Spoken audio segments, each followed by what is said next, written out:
Hello friends, नमस्ते. हिवाळ्याच्या दिवसांमध्ये थंडीमुळे किंवा हवामान बदलामुळे शरीरात अनेक विकार होऊ लागतात, जसे की सांधेदुखी, गुडघेदुखी. यावर उत्तम उपाय म्हणजे ड्रायफ्रूट आणि डिंकाचे लाडू.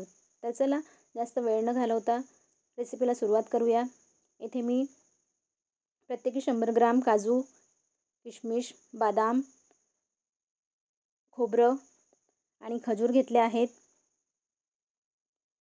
खोबऱ्याला मी थोडं बारीक तुकड्यांमध्ये कापून घेतलं, त्यानंतर त्याला मिक्सरवर बारीक करून घेतलं आहे. त्याची अशी पावडर करून घ्यायची आहे. खजूरसुद्धा बारीक तुकडे करून मिक्सरवर बारीक करून घ्यायचं आहे.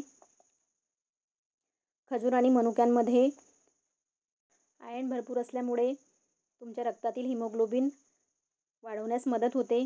इथे मी कढईमध्ये तूप गरम करायला ठेवलं आहे. त्यामध्ये आपल्याला डिंक तळून घ्यायचं आहे. डिंकामध्ये कार्बोहायड्रेट्स भरपूर प्रमाणात असल्यामुळे तुमचे हाडे मजबूत होण्यास खूप उपयोगी आणि तुमची रोगप्रतिकारक शक्तीसुद्धा वाढवणारा हा पदार्थ आहे. तर डिंक थोडा थोडा टाकून घ्यायचा आहे. एकसोबत टाकला तर तो व्यवस्थित तळला जाणार नाही. अशा प्रकारे मी इथे थोडा थोडा डिंक तळून घेते आहे. बघू शकता तुम्ही, तळला की तो एकदम फुलून जातो आणि नंतर त्याला काढून घ्यायचा आहे. हे जे लाडू आहेत ना, हे खूप उपयोगी असे लाडू आहेत. भरपूर प्रमाणात पोषक तत्व याच्यामध्ये आहेत आणि एनर्जीने भरपूर असे लाडू आहेत. त्यानंतर खोबरं भाजून घ्यायचं आहे तूप टाकून.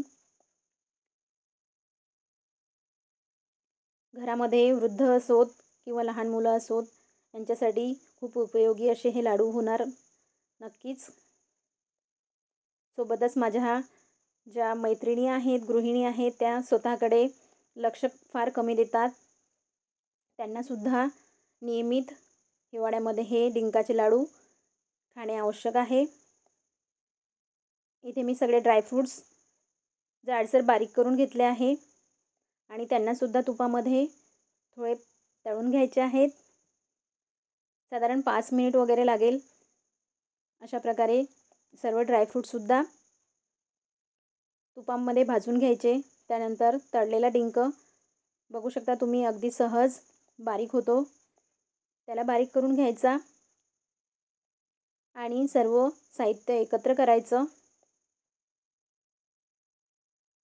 मनुके आणि खजूरसुद्धा बारीक केलेले त्यात ॲड केलेत मी आणि बारीक केलेला डिंक घालून घ्यायचा.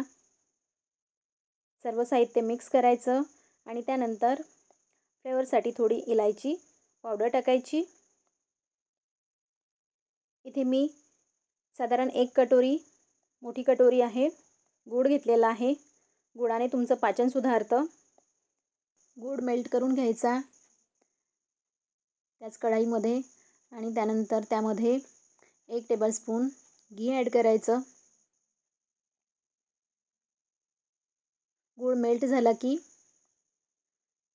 गॅसची फ्लेम ऑफ करायची.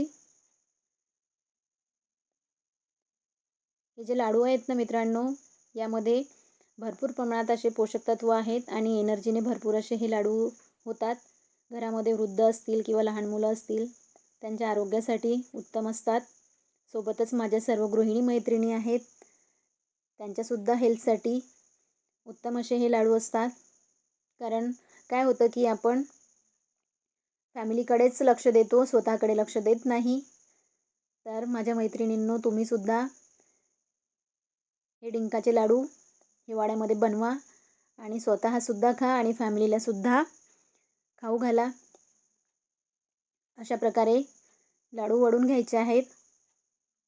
मी इथे थोडं थोडं मिश्रण टाकून लाडू बनवून घेते आहे.